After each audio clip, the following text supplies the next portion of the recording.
रविश जी को संभलने में थोड़ा वक्त लगा। फिर उन्होंने अपनी बात को खत्म करते हुए आगे कहा, मुझे माफ कर दो बेटा, और हमेशा याद रखना कि मैं तुम्हारे साथ हूं। मुझे कैंसर है और मैं बस हर एक सांस के लिए स्ट्रगल कर रहा हूं।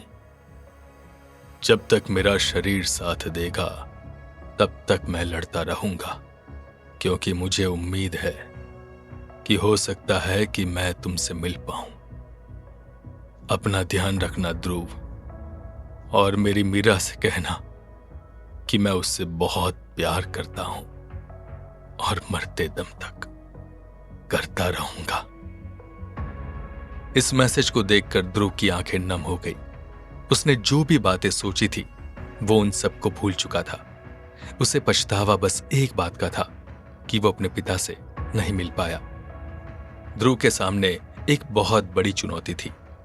उसे समझ नहीं आ रहा था कि इस पॉइंट पर वो क्या डिसीजन ले। एक तरफ उसकी पुरानी जिंदगी थी जिसमें वो जब चाहे जो चाहे कर सकता था, दूसरी तरफ वो जिंदगी जिसे जीने के लिए उसने सपने बुने थे। हीराचंदानी ग्रुप का लीडर होने का मतलब था दुनिया के कुछ सबसे बड़े लोगों में अपने नाम को जोड़ लेना। ध्रुव यह सोच रहा था कि क्या यह सब उसके और उसकी आय के लिए सही रहेगा। अपने पिता के आखिरी मैसेज को सुनने के बाद वो बहुत इमोशनल हो गया था और सोच रहा था कि अगर अब पीछे हट गया तो अपने पिता से कैसे मिल पाएगा। क्या वो खुद को माफ कर पाएगा? उसकी मां और उसके पिता जिन हालातों में थे उन हालात से निकल पाना बहुत मुश्किल था।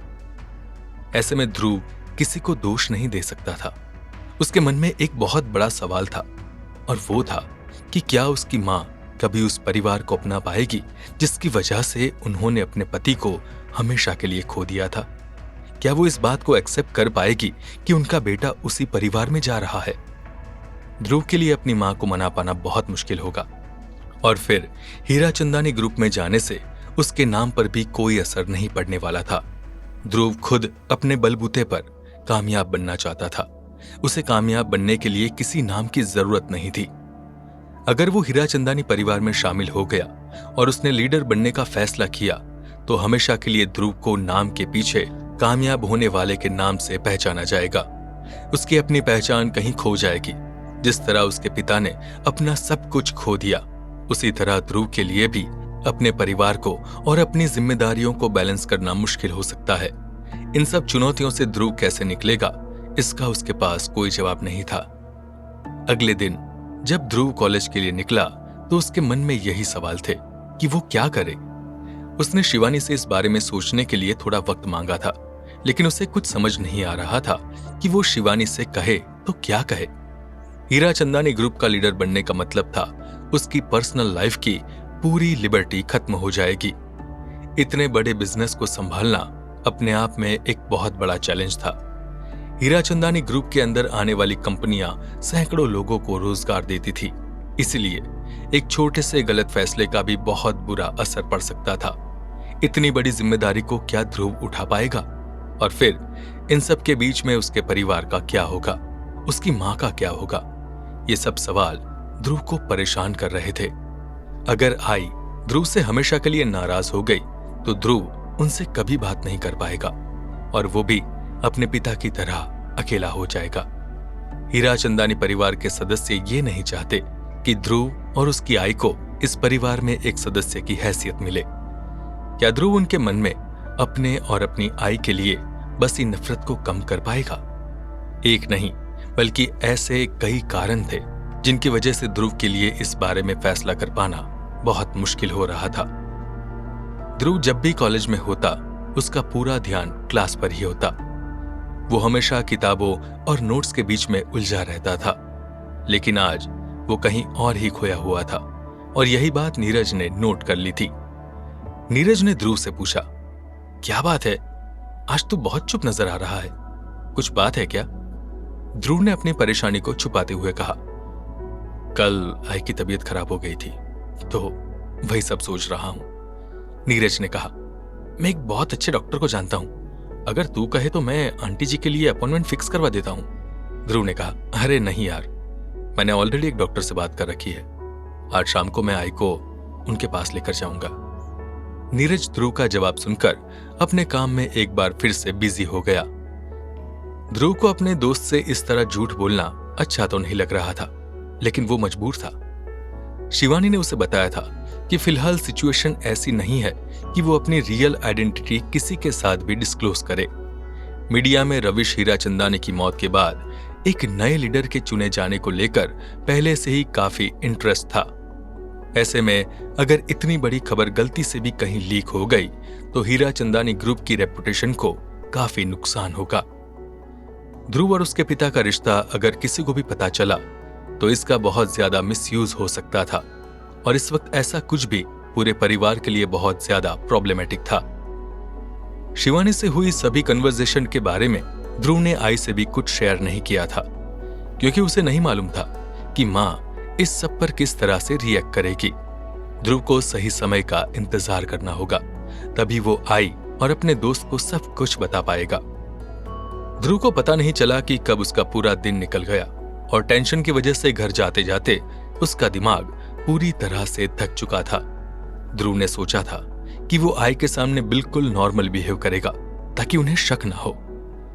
आई के साथ रोज की तरह डिनर करने के बाद ध्रुव अपने रूम में आ गया और सोने की तैयारी करने लगा। तभी उसके फोन में एक नोटिफिकेशन आया। उसने एक न्यूज आर्टिकल को पढ़ा जहां पर इंडिया कंसल्टेंसी कंपनी के बारे में लिखा था। वहां के बहुत से एम्प्लॉयज ने कंपनी पर केस कर दिया था क्योंकि उन्हें उनकी सैलरी काफी लंबे समय से नहीं मिली। इसके बाद ध्रुव ने अपना लैपटॉप खोला और एक एक कर हीराचंदानी ग्रुप की सभी कंपनीज की फाइनेंशियल स्टेटमेंट्स को देखने लगा। ज्यादातर कंपनीज फाइनेंशियली स्टेबल थी, लेकिन एम्प्लॉय की तरफ से बहुत ज्यादा रेजिग्नेशंस थे। ये सभी बातें हीराचंदानी ग्रुप के लिए किसी भी मायने से अच्छी नहीं थी। कुछ देर तक सोचने के बाद ध्रुव ने शिवानी को कॉल किया और उससे कहा, आई एम इन शिवानी, मैं लीडर की पोजीशन के लिए इवैल्यूएशन असेसमेंट में कंपीट करूंगा।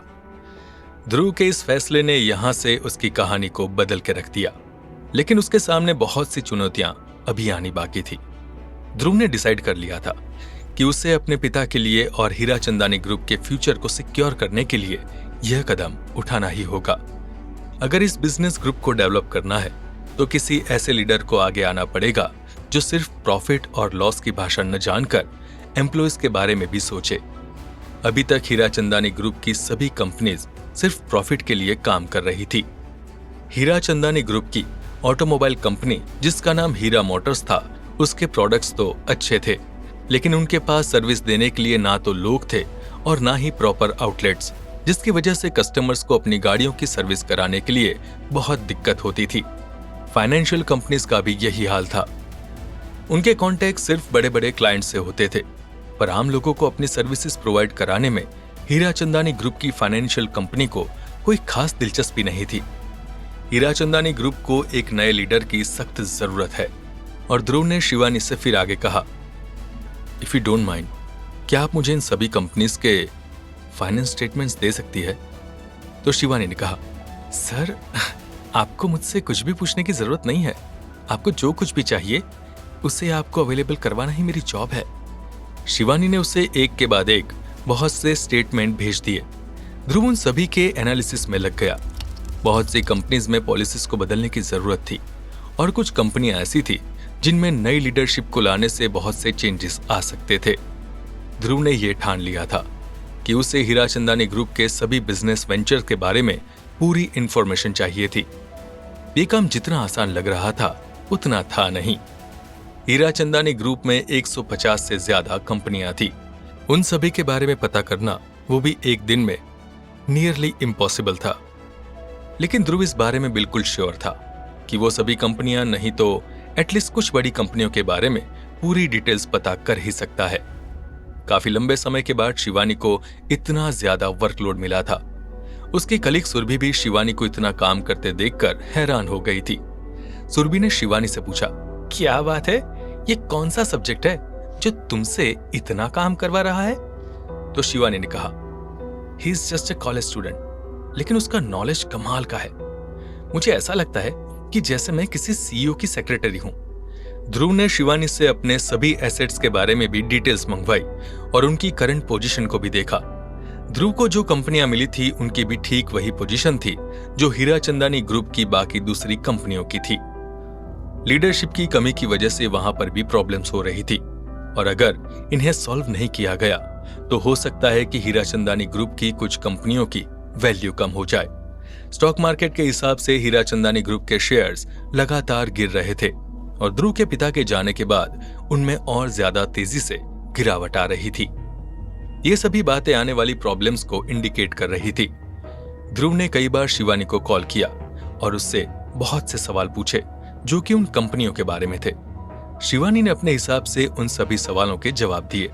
जब शिवानी को अपने सब्जेक्ट के बारे में पता चला था तो उसे लगा था कि शायद उसे फिर से वही बोरिंग बेबी सिटिंग वाली जॉब करनी पड़ेगी, लेकिन ध्रुव के साथ काम करना एक अलग ही एक्सपीरियंस था। एंड में शिवानी ध्रुव की तारीफ करते हुए उससे बोली, sir, I am truly impressed.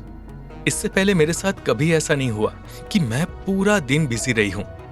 Shivani की बात सुनकर ध्रुव हंसते हुए बोला, आपको मुझे सर बोलने की कोई जरूरत नहीं है। अगर मुझसे ज्यादा एक्सपीरियंस और एक्सपोजर रखने वाली एक लेडी मुझे सर कहेगी तो मुझे अच्छा नहीं लगेगा। जहां तक काम का सवाल है तो मैं जब तक किसी चीज के बारे में पूरी नॉलेज नहीं रखता उस काम को हैंडल करने में मुझे दिक्कत तो होगी ही। शिवानी ध्रुव की बात सुनकर समझ गई कि क्यों उसके बॉस भी ध्रुव को लेकर काफी एक्टिव थे और पर्सनली ध्रुव के प्रोग्रेस पर नजर रखे हुए थे। शिवानी ने कहा, ठीक है sir, I mean Dhruv, but याद रखो तुम्हारे अगेंस्ट विवेक हीराचंदानी है।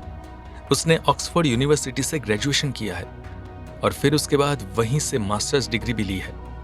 विवेक बिजनेस माइंडेड लोगों के बीच बड़ा भला है, तो एक बिजनेस ग्रुप को चलाने के लिए जो भी स्किल्स जरूरी है उसे उसके बारे में पूरी नॉलेज है। करंटली उसके वेंचर्स वैल्यूएशन तुमसे कहीं ज्यादा है and from this point of view वो तुमसे काफी आगे है। शिवानी की बात सुनकर ध्रुव ने उससे पूछा, ठीक है, हमें भी अपनी स्ट्रेटेजी बनानी होगी। मुझे इसके लिए क्या करना होगा, कैन यू एक्सप्लेन? शिवानी ने बताया, इवैल्यूएशन असेसमेंट के लिए हर कैंडिडेट को अपना एक्शन प्लान एक बिजनेस ग्रुप के सामने प्रेजेंट करना होता है। अगर उन्हें कैंडिडेट के एक्शन प्लान में पोटेंशियल नजर आता है तभी इवैल्यूएशन के लिए जो अकाउंट बनाया गया है उसका एक्सेस कैंडिडेट को दिया जाता है। इन शॉर्ट, हमें ये प्रूव करना होगा कि हमारा प्लान पॉसिबल है और हम एक साल में 50 करोड़ को 3 गुना या उससे ज्यादा करके दे सकते हैं। क्या ध्रुव इस असेसमेंट टेस्ट को पार कर पाएगा? क्या होगा ध्रुव का एक्शन प्लान? क्या वो इस पहली मीटिंग को टर्निंग पॉइंट में बदल पाएगा? जानने के लिए सुनते रहिए।